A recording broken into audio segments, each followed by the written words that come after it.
Good day sa inyong tanan.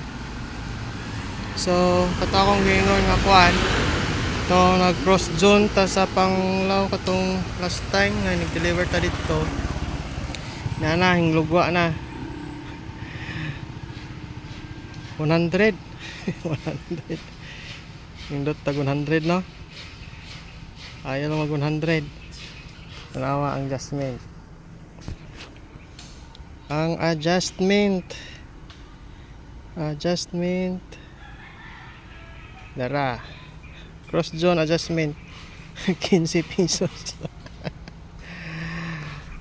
so 15 pesos lang adjustment niya. Ang delivery fee is naman sa ito sa kalimot ko pag nasa man to 60 mas ito kapin. So okay ra basta kay na adjustment, basta na dugang.